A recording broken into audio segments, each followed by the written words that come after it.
बिस्मिल्लाहिर्रहमानिर्रहीम अस्सलामुअलैकुम। आज हम स्टार्ट करने जा रहे हैं क्लास 10 के चैप्टर नंबर 12 का टॉपिक है स्फेरिकल मिरर। बहुत इंपॉर्टेंट टॉपिक है। इस टॉपिक के अंदर आपके बहुत ज़्यादा और भी टॉपिक कवर हो जाएंगे, जैसे कि concave mirror, convex mirror, pole, principal axis, centre of curvature, the principal focus, radius of curvature किसे कहते हैं, focal length, characteristics of focus, और then reflection of light by spherical mirror कि स्फेरिकल मिरर से रिफ्लेक्शन ऑफ लाइट कैसे होती है। तो बहुत ज़्यादा टॉपिक है और हर टॉपिक बहुत ज़्यादा इम्पोर्टेंट है। आप यूँ समझ लें कि इसमें से एक एक टॉपिक एक हाइडिंग बोर्ड के अंदर एक शॉर्ट क्वेश्चन है, और ये तकरीबन इनमें से बहुत से अहम एमसीक्यूज भी बोर्ड में आते हैं। तो आपको ये बहुत अच्छे से समझना है, और ये इस पॉइंट ऑफ व्यू से भी ये पूरा लेक्चर इंपॉर्टेंट है, क्योंकि ये सारी बातें आने वाली जितनी भी आगे वीडियोज हैं उनमें यूज़ होंगी। अभी से अगर इनके कॉन्सेप्ट क्लियर होंगे तो फिर आपको आगे वाली बातें ज़्यादा अच्छे और क्लियर से समझ आएंगी। तो वीडियो को आपने अच्छा देखना है, कंप्लीट देखना है और बहुत ध्यान से सुनना है। अगर समझ आए तो कमेंट करके बताएं भी और अपने दोस्तों तक शेयर भी करें।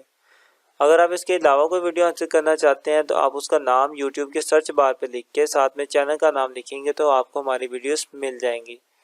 और अगर आप प्लेलिस्ट हासिल करना चाहते हैं तो प्लेलिस्ट का लिंक इस वीडियो की डिस्क्रिप्शन में भी मौजूद होगा इस चैप्टर का। इसके अलावा बाकी चैप्टर की प्लेलिस्ट भी आप जब चैनल को विजिट करेंगे तो इंशाल्लाह आपको वहां से मिल जाएंगे। स्टार्ट करते हैं अपने लेक्चर को।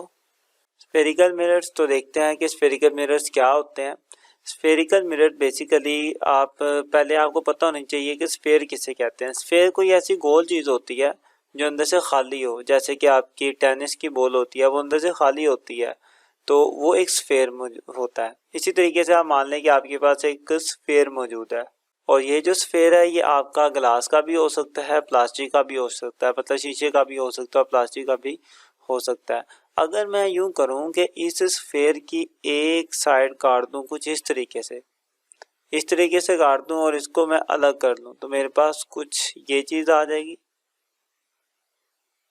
ठीक है, इस तरीके से मेरे पास मैंने आधा आधा मिरर काट दिया और मेरे पास एक ये चीज़ बन गई। इस चीज़ को हम कहते हैं ये हमारा क्या है, स्फेरिकल मिरर है। ये एक ऐसा मिरर है जो किसी ना किसी स्फेयर का पहले हिस्सा था, इसलिए हम इन्हें कहते हैं ये हमारा स्फेरिकल मिरर है। और आपको पता है कि जो मिरर्स होते हैं, जो शीशे होते हैं, उनके पीछे कोई ना कोई रिफ्लेक्टिंग चीज़ लगी होती है, मतलब वो सिल्वर की लेयर बेसिकली उन्होंने लगाई होती है।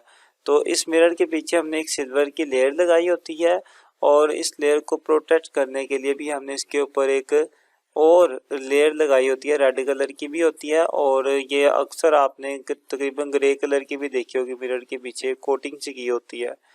ये जो कोटिंग होती है ना, ये लेड ऑक्साइड की होती है। ठीक है, ये आपने याद रखना है कि हम क्या करते हैं, इसको लेड ऑक्साइड से कोट कर देते हैं, coated by red lead oxide. Okay, तो यहाँ तक आपको स्फेरिकल मिरर्स का पता चल गया कि स्फेरिकल मिरर्स क्या होते हैं। ऐसे मिरर होते हैं जो किसी स्फेयर का हिस्सा होते हैं, और वो स्फेयर या प्लास्टिक का या ग्लास का भी हो सकता है। यही बात इसकी डेफिनेशन में लिख देंगे कि a mirror whose polished reflecting surface is the part of a hollow sphere of glass और plastic is called spherical mirror. Spherical mirrors ऐसे मिरर्स होते हैं जिनकी रिफ्लेक्टिंग सरफेसेस किसी ना किसी होलो स्फेयर, मतलब ऐसा स्फेयर जो अंदर से खाली होता है, होलो स्फेयर का पार्ट होती है, और वो स्फेयर ग्लास का भी हो सकता है और प्लास्टिक का भी हो सकता है। इन्हें हम कहते हैं ये हमारे क्या है, स्फेरिकल मिरर्स हैं। अब स्फेरिकल मिरर जो है बेसिकली वो हमारे पास दो टाइप्स के हैं, तो अब हम इनकी टाइप्स को डिस्कस कर लेते हैं। टाइप्स ऑफ स्फेरिकल मिरर्स, तो सबसे पहली टाइप जो हमारे पास आती है वो आती है कनकेव मिरर। अब कनकेव मिरर कौन से होते हैं? कनकेव मिरर ऐसे मिरर्स होते हैं जिनके अंदर वाला हिस्सा रिफ्लेक्टिंग होता है। ठीक है, ये आपके पास एक स्फेरिकल मिरर है और मैंने इसके अंदर एक सिल्वर की लेयर लगा दी है, तो इसका क्या होगा, अंदर वाला हिस्सा रिफ्लेक्टिंग हो गया। इस तरह का जो मिरर होता है इसे हम कहते हैं ये हमारा कनकेव मिरर है, जिसके अंदर वाली सरफेस रिफ्लेक्टिंग होती है। तो यही बात हम इसकी डेफिनेशन में भी लिख देते हैं कि a spherical mirror whose inner curved surface is reflecting, कि ऐसा मिरर जिसकी अंदर वाली कर्व सरफेस क्या होती है, रिफ्लेक्टिंग होती है, उसको हम कहते हैं कनकेव मिरर। अब इस मिरर के अंदर कुछ खास बातें हैं, कुछ इंपॉर्टेंट पॉइंट्स हैं, वो आपने याद रखने हैं कि इस मिरर के अंदर जो इमेज बनता है, जब रेज आती हैं रिफ्लेक्ट हो गए एक पॉइंट पे मिलती हैं तो फिर क्या बनता है, कोई ना कोई इमेज बनता है। अब वो जो इमेज है वो इमेज साइज में बड़ा भी बन सकता है और साइज में छोटा भी बन सकता है। ये डिपेंड करता है कि इसके सामने जो बॉडी खड़ी है वो कितनी दूर खड़ी है। बॉडी अगर दूर है तो इमेज छोटा बनेगा, अगर करीब है तो इमेज बड़ा बनेगा, अगर और करीब है तो उस लिहाज से फिर इमेज बनेगा। इन चीज़ों को आगे डिटेल में देखेंगे, लेकिन यहाँ पर ये पॉइंट आपने ध्यान में रखना है कि कनकेव मिरर में जो इमेज का साइज है वो डिपेंड करता है कि बॉडी जो ऑब्जेक्ट है वो कहाँ पर खड़ा है। अगर ऑब्जेक्ट की पोजीशन चेंज होगी तो इमेज का साइज भी क्या हो जाएगा, चेंज हो जाएगा। तो ये इस मिरर की खास बात है, इसको आपने याद रखना है कि size of the image depend on the position of the object. Object की पोजीशन पर इमेज का साइज डिपेंड करता है इसके अंदर। और दूसरी बात देखें, जब भी किसी बॉडी का मिरर के अंदर इमेज बनता है ना, दो टाइप से बन सकता है कि उसके साथ रिफ्लेक्ट होके इमेज बना और इमेज क्या बना, उल्टा बना। इस तरह का इमेज होता है रियल, ये हमारे पास रियल इमेज है। और बाजुकात ऐसे भी होता है कि बॉडी आपकी खड़ी है कहीं पे और उसका जो इमेज बनता है वो इमेज उल्टा बनने की जब सीधा ही बन जाता है। तो इस तरह का जो इमेज होता है उसे हम कहते हैं वर्चुअल। तो कनकेव मिरर के अंदर जो इमेज बनता है वो इमेज दोनों टाइप का बन सकता है, रियल भी बन सकता है और वर्चुअल भी बन सकता है। तो ये पॉइंट भी आपको अच्छे से याद हो कि both virtual and real images can be found by concave mirror. Concave mirror को यूज करके आप रियल इमेज भी बना सकते हो और वर्चुअल इमेज भी बना सकते हो। तो यहाँ तक हमने कनकेव मिरर की सारी बातें अच्छे से देख ली कि ऐसा मिरर है जिसके अंदर वाली इनर सरफेस रिफ्लेक्टिंग होती है। इनके अंदर जो इमेज का साइज है वो डिपेंड करता है कि बॉडी कहाँ पर खड़ी है।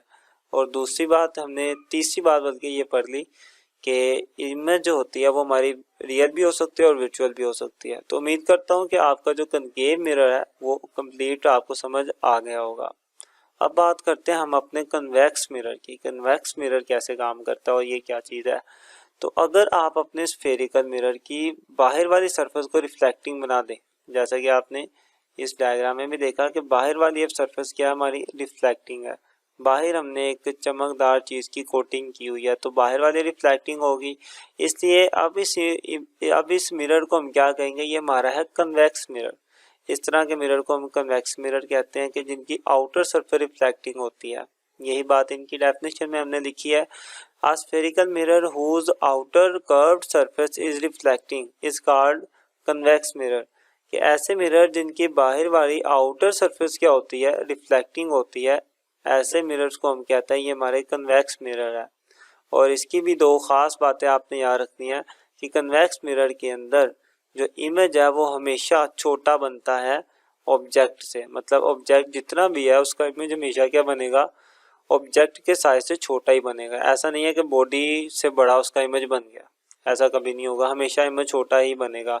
हालांकि ऊपर वाले केस में क्या था कि ये डिपेंड कर रहा था कि बॉडी कहाँ पे खड़ी है। अगर बॉडी दूर है तो इमेज का साइज कुछ और होगा, करीब है तो कुछ और होगा। और ऐसा भी पॉसिबल है कि बॉडी खुद छोटी है और उसका जो इमेज बना वो बड़ा बन जाए, तो ये भी पॉसिबल था कनकेव में। लेकिन कन्वेक्स में हमेशा साइज छोटा ही रहता है इमेज का, ये बात आपको याद रखनी है अच्छे से।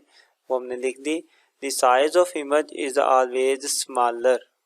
इमेज का साइज हमेशा छोटा होगा। और दूसरी बात, और इनके अंदर जो इमेज बनता है वो हमेशा वर्चुअल इमेज बनता है।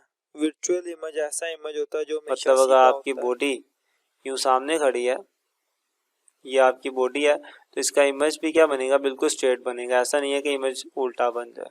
क्लियर। तो इस पॉइंट ऑफ व्यू से हम सेकंड पॉइंट इसका बनाते हैं, only virtual and erect, erect कहते हैं सीधी इमेज को, erect image is found by a convex mirror. के कन्वेक्स मिरर से हमेशा इरेक्ट और वर्चुअल, सीधा और वर्चुअल इमेज ही बनता है। यहाँ तक बात होगी हमारी कन्वेक्स मिरर की। तो मैं उम्मीद करता हूँ कि आपको स्फेरिकल मिरर और उनकी जो दो टाइप्स है, कनकेव मिरर और कन्वेक्स मिरर, इन दोनों में अच्छे से डिफरेंस समझ आ गया होगा। इनको अच्छे से याद कर लीजिएगा क्योंकि ये बहुत इंपॉर्टेंट शॉर्ट क्वेश्चन हैं। और इसके अंदर ये जो बातें हमने बताई हैं आपको एज अ इम्पोर्टेंट पॉइंट, ये बोर्ड में शॉर्ट क्वेश्चन के साथ साथ एमसीक्यूज के तौर पर भी पूछी जा सकती है। मूव करते हैं नेक्स्ट कुछ इंपॉर्टेंट छोटे छोटे कॉन्सेप्ट हैं वो भी आपके क्लियर करते हैं साथ ही। सबसे पहली बात कि पोल किसे कहते हैं। ये आपका कोई स्फेरिकल मिरर है, तो स्फेरिकल मिरर के बिल्कुल सेंटर वाले पॉइंट को, ये जो इसका सेंटर वाला पॉइंट है, इस सेंटर वाले पॉइंट को हम कहते हैं कि ये इस मिरर का क्या है, पोल है। ठीक है, तो ये बात याद रहेगी आपको कि सेंटर, किसी भी मिरर के सेंटर पॉइंट को हम पोल कहते हैं। अब दूसरी बात कर लेते हैं कि सेंटर ऑफ कर्वेचर किसे कहते हैं। अब ये बात आपको ऊपर ही बताई थी कि जितने भी स्फेरिकल मिरर होते हैं वो किसी ना किसी स्फेयर का हिस्सा होते हैं, तो स्फेयर का भी कोई ना कोई सेंटर होता है। क्लियर, इसी सेंटर को हम क्या कहते हैं, इसका सेंटर ऑफ कर्वेचर।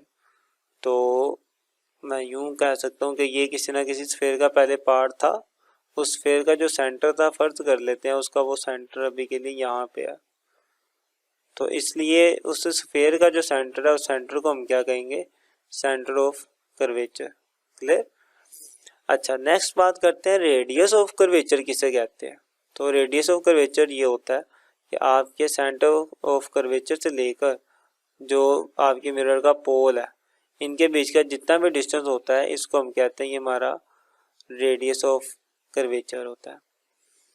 नेक्स्ट बात करते हैं प्रिंसिपल एक्सिस की। तो आपको एक लाइन बहुत क्लियरली नज़र आ रही है, एक ऐसी लाइन जो कि सेंटर ऑफ कर्वेचर से और पोल से गुजर रही है, ये वाली सीधी लाइन। तो ऐसी लाइन जो सेंटर ऑफ कर्वेचर और पोल में से गुजरती है उस लाइन को हम कहते हैं ये हमारा प्रिंसिपल एक्सिस है। अंडरस्टैंड। तो उम्मीद करता हूँ कि आपको ये जो छोटे छोटे कॉन्सेप्ट थे कि पोल किसे कहते हैं, सेंटर ऑफ कर्वेचर किसे कहते हैं, रेडियस ऑफ कर्वेचर और प्रिंसिपल एक्सिस, ये सब क्लियर है। ये क्लियर होने भी चाहिए, और ये भी बोर्ड में हर एक चीज़ शॉर्ट क्वेश्चन आती है। और ये भी आपको याद रखना है कि सेंटर ऑफ कर्वेचर को सी के साथ रिप्रेजेंट किया जाता है, कैपिटल सी के साथ। रेडियस ऑफ कर्वेचर को कैपिटल आर के साथ रिप्रेजेंट किया जाता है। तो ये बातें आपको याद होनी चाहिए। नेक्स्ट मूव करते हैं कुछ इंपॉर्टेंट बातों पर। अब हम बात करने वाले हैं प्रिंसिपल फोकस की, कि प्रिंसिपल फोकस क्या चीज़ है।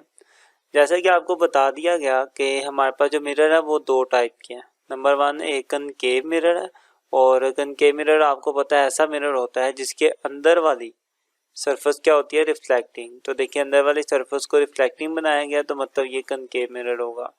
इसी तरीके से सेकंड टाइप हमारे पास होती है कन्वेक्स मिरर की। कन्वेक्स वो होता है जिसकी बाहर वाली सरफेस क्या होती है, रिफ्लेक्टिंग होती है। तो ये हो गया हमारा कन्वेक्स मिरर, ये हो गया हमारा कनकेव मिरर।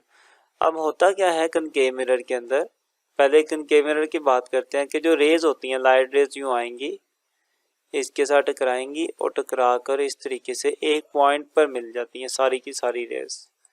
जितनी भी रेज आएंगी वो मिरर से टकराने के बाद एक ही पॉइंट पर मिलेंगी। तो ये रे भी इस पॉइंट से गुजर जाएगी, और ये रे भी टकराने के बाद इस पॉइंट से गुजर जाएगी।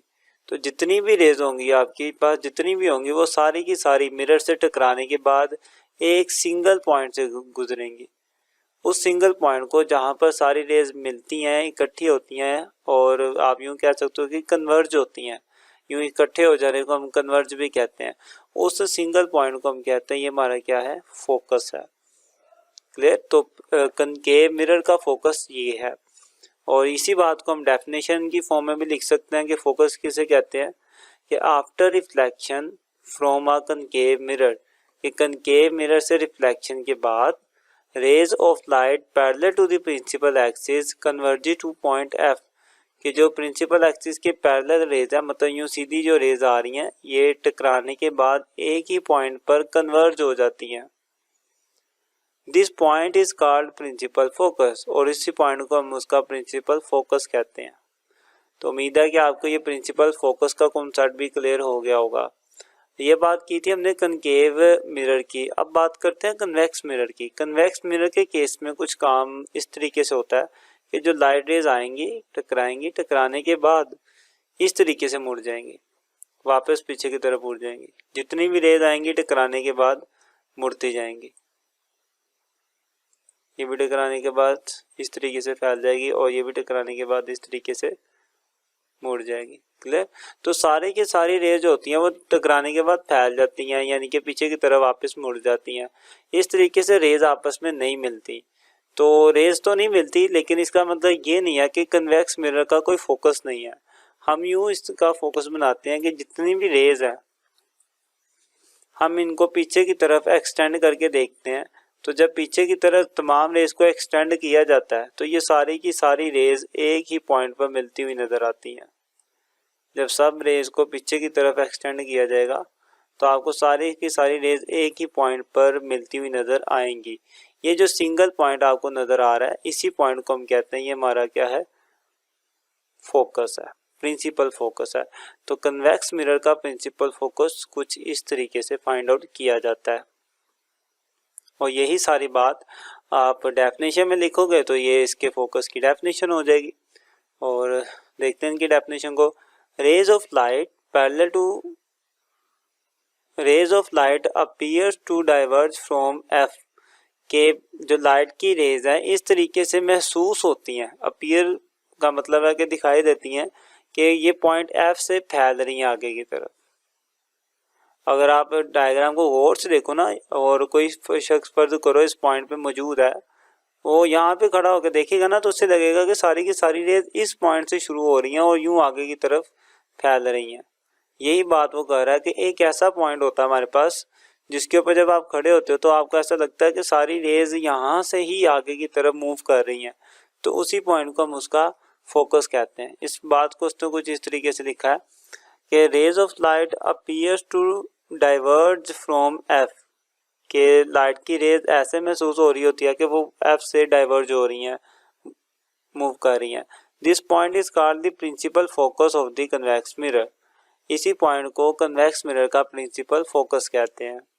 उम्मीद करता हूँ इसका जो कन्वेक्स मिरर है इसका फोकस आपको क्लियर हुआ होगा कि इसमें क्या वो बात कर रहा है और ये कैसे बनता है। अब मजीद कुछ बातें देख लेते हैं कि जैसा कि आपने देखा कि एक कनकेव मिरर के अंदर सारी की सारी रेज एक पॉइंट पर इकट्ठी हो जाती है, कन्वर्ज हो जाती है, इसलिए हम कनकेव मिरर को एक और नाम भी दिया हुआ है, कन्वर्जिंग मिरर। ठीक है, तो कनकेव मिरर और आल्सो कॉल्ड कन्वर्जिंग मिरर, इसको कन्वर्जिंग मिरर भी कहा जाता है। तो ये बात याद रखना कि कनकेव मिरर को कन्वर्जिंग मिरर भी कहा जाता है। ये बात हमने यहाँ पर लिख दी है, ये चीज़ कि इसको कन्वर्जिंग मिरर भी कहा जाता है।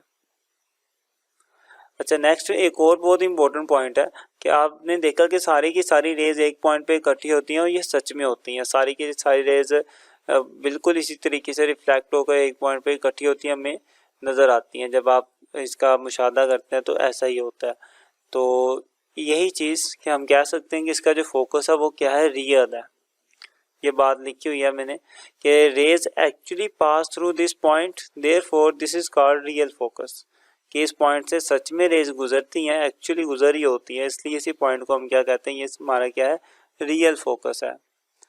अब बात कर लेते हैं हम अपने कन्वेक्स मिरर की। अब कन्वेक्स मिरर के अंदर आपने देखा था कि सारी की सारी रेज टकराने के बाद फैल रही थी, कोई भी एक पॉइंट पर इकट्ठी नहीं थी हुई।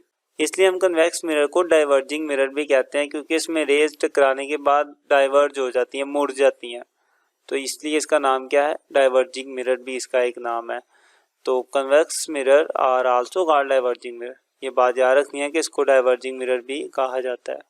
नेक्स्ट कि इसका जो फोकस है, एक्चुअली में फोकस तो बनता ही नहीं है क्योंकि रेज तो मिलती नहीं आपस में, वो सारी की सारी डाइवर्ज हो जाती हैं। तो ये जो फोकस होता है ये हमने खुद क्रिएट किया होता है, खुद अज्यूम किया होता है कि यहाँ पर कहीं पे अगर रेज पीछे की तरफ एक्सटेंड करें तो मिलती हैं, तो इसलिए इसको हम मान लेते हैं कि ये इसका फोकस है। तो ये हमने खुद से बनाया होता है, इसलिए हम इस तरह के फोकस को कहते हैं ये क्या है, वर्चुअल फोकस है। The principal focus of a convex mirror is virtual, कि इसका जो फोकस है वो क्या है, वर्चुअल है। ये बात आपको याद रखनी है। तो उम्मीद करता हूँ कि कन्वेक्स मिरर और कनकेव मिरर के जो प्रिंसिपल फोकस के कॉन्सेप्ट थे वो आपके क्लियर हुए होंगे कि इनका फोकस बनता कैसे है। पहले ये बात, इन दोनों में से किसका फोकस रियल है, और दूसरी बात कि इनका जो सेकंड नाम है वो क्या क्या है, कन्वेक्स मिरर का सेकंड नाम क्या है, कन्वेक्स मिरर का सेकंड नाम क्या है। ये बातें सारी आपको याद होनी चाहिए। ये सारी शॉर्ट क्वेश्चंस है, सारी एमसीक्यूज भी हैं, तो इनको अच्छे से देख लीजिएगा।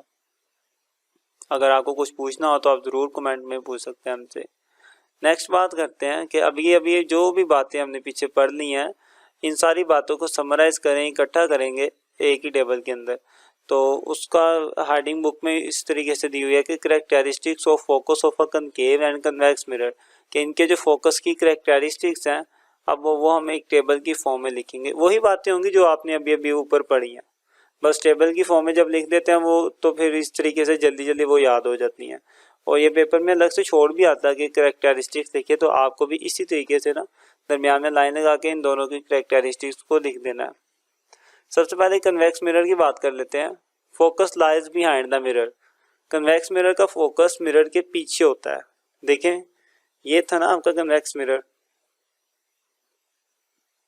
ये था आपका कन्वेक्स मिरर। ये आगे वाली सरफेस इसकी रिफ्लेक्टिंग होगी। जो सरफेस रिफ्लेक्टिंग होती है ना उसको फ्रंट साइड कहा जाता है। तो ये रिफ्लेक्टिंग है तो ये होगी फ्रंट साइड। अब फ्रंट साइड के बिल्कुल पीछे वाली साइड पे क्या बना है, फोकस बना है। इसलिए हम क्या कहेंगे कि इसका जो फोकस है वो बिहाइंड द मिरर बनता है, मिरर के पीछे बनता है। ये बात लिखी है कि कन्वेक्स मिरर का फोकस बिहाइंड द मिरर होता है, लेकिन कनकेव मिरर का जो फोकस है वो मिरर के सामने होता है। यही बात लिखी है, the focus is in front of the mirror, कि इसका जो फोकस है मिरर के फ्रंट पर होता है, सामने होता है। वो कैसे आप देख सकते हैं डायग्राम में कि अभी रिफ्लेक्टिंग सरफेस ये वाली है ना इसमें कनकेव मिरर में, तो इसलिए ये फ्रंट साइड होगी। ये फ्रंट साइड है और इसी फ्रंट साइड के सामने आप देख सकते हैं कि इसका फोकस भी बना हुआ है। तो बिल्कुल मिरर के फ्रंट पर ही इसका फोकस होता है, सामने। वही बात हमने लिखी इसमें कि the focus is in front of the mirror, कि इसका फोकस मिरर के फ्रंट पर होता है।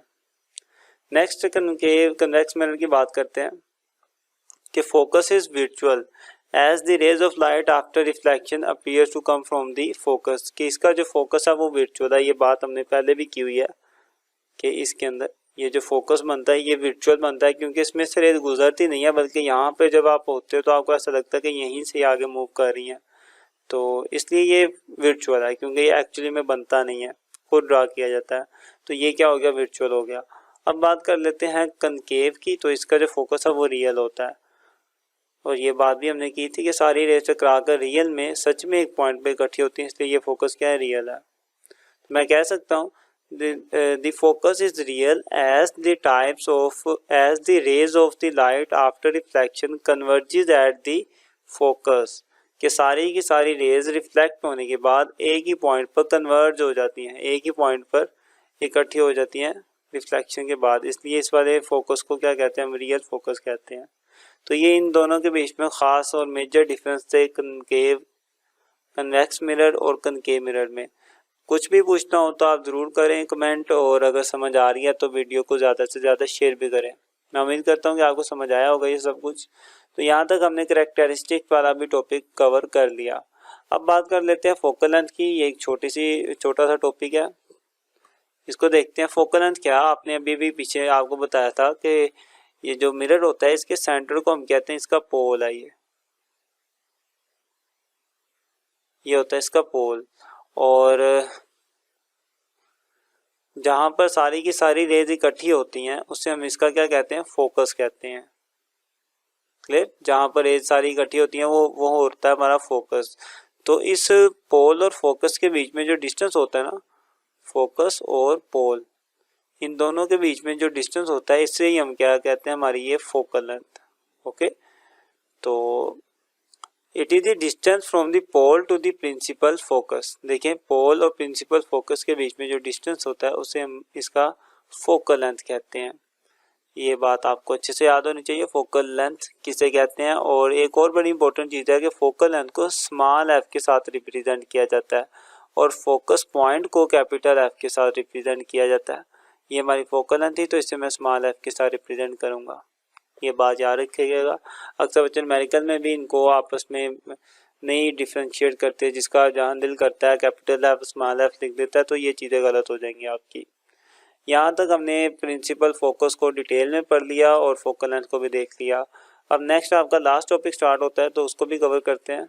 अब बात करते हैं हम रिफ्लेक्शन ऑफ लाइट की, कि लाइट की रिफ्लेक्शन कैसे होती है इनके अंदर। हमने इससे पहले रिफ्लेक्शन के टॉपिक में पढ़ा था कि जो लाइट रेज होती हैं वो एक मीडियम से आती हैं, रिफ्लेक्ट करके दूसरे मीडियम में चले जाती हैं, और जितना इनका एंगल ऑफ इंसिडेंस होता है नॉर्मल के साथ उतना इनका एंगल ऑफ रिफ्लेक्शन होता है। ये बात हमने रिफ्लेक्शन वाले टॉपिक में बहुत अच्छे से देखी थी। यही सारी बातें, यही सारे रूल्स जो रिफ्लेक्शन के होते हैं वो स्फेरिकल मिरर्स के ऊपर भी फॉलो करते हैं, इनके ऊपर भी होल्ड होते हैं।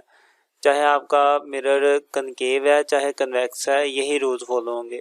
मिसाल के तौर पर ये मेरे पास मेरा एक कनकेव मिरर है और अगर एक लाइट की रे आती है इसके साथ यूं टकरा कर रिफ्लेक्ट हो जाती है, ठीक है, और मैं इसके बीच में कोई नॉर्मल ड्रा करता हूँ। ये मैंने एक नॉर्मल ड्रा कर लिया, तो आप देखेंगे कि इसका जितना इंसिडेंस एंगल होगा उतना ही इसका क्या होगा, रिफ्लेक्टेड एंगल होगा। इस रे का जितना इंसिडेंस एंगल होगा उतना ही रिफ्लेक्टेड एंगल होगा। तो यही हमारा एक असूल था रिफ्लेक्शन का। तो देखें कनकेव मिरर के अंदर भी ये जो असूल है, जो लॉ है, वो होल्ड करता है। इसी तरीके से कन्वेक्स मिरर में भी ऐसे ही होल्ड करता है। इसमें भी देख लेते हैं कि आपके पास एक लाइट की रे है, वो यूं आके टकराएगी और इस तरीके से रिफ्लेक्ट हो जाती है। और इसमें भी अगर आप कोई ड्रा करते हो, कोई नॉर्मल लाइन ड्रा करते हो बीच में, तो आप देखेंगे कि इस नॉर्मल लाइन के साथ जो एंगल ऑफ इंसिडेंस बन रहा है वो, और जो एंगल ऑफ रिफ्लेक्शन बन रहा है वो, ये दोनों क्या होंगे, आपस में इक्वल होंगे। तो एंगल ऑफ इंसिडेंस इक्वल होगा एंगल ऑफ रिफ्लेक्शन के। सेम यही काम इधर भी होता है कि इंसिडेंस एंगल रिफ्लेक्टेड एंगल के इक्वल होता है। तो देख सकते हैं कि दोनों मिरर्स के अंदर लॉ ऑफ रिफ्लेक्शंस होल्ड करते हैं बिल्कुल एक्यूरेट तरीके से। और रिफ्लेक्शन होती कैसे है वो आपके सामने डायग्राम बना दी है। ये पेपर में ना अलग से शॉर्ट आता है और उसका दिल करते वो इसे लॉन्ग भी दे सकता है कि स्फेरिकल मिरर्स के अंदर जो रिफ्लेक्शन है उसे डायग्राम बनाकर शो करें। तो आपको बिल्कुल सेम इसी तरीके की डायग्राम बनाकर रिफ्लेक्शन को शो करना पड़ेगा। तो मैं उम्मीद करता हूँ कि अभी तक हमने जितने भी टॉपिक किए उन सब की आपको समझ आई होगी। सारे के सारे टॉपिक्स हमने कवर कर लिए जो जो आपको बताए गए थे। एक बार फिर से देख लें, हमने ये सारे टॉपिक्स कवर कर लिए हैं। Concave mirror, convex mirror, principal axis, pole, centre of curvature, principal focus के बारे में पढ़ लिया, फोकल लेंथ के बारे में भी पढ़ा, रेडियस ऑफ कर्वेचर के बारे में भी पढ़ा, फिर फोकस की जो करेक्टरिस्टिक्स हैं वो भी पढ़ ली, और लास्ट में हमने रिफ्लेक्शन ऑफ लाइट भी पढ़ लिया। तो उम्मीद करता हूँ कि ये जितने भी टॉपिक्स हैं ये बहुत इंपॉर्टेंट थे, आप सबको ये समझ आए होंगे। अगर आए हैं तो अपने दोस्तों तक शेयर भी करें और कमेंट में हमें बताएं भी। इस चैप्टर की प्लेलिस्ट हासिल करने के लिए आप यहाँ पर क्लिक कर सकते हैं और न्यूमेरिकल की प्लेलिस्ट हासिल करने के लिए आप यहाँ पर क्लिक करें। मिलते हैं इंशाल्लाह नेक्स्ट वीडियो में, तब तक के लिए अल्लाह हाफिज़।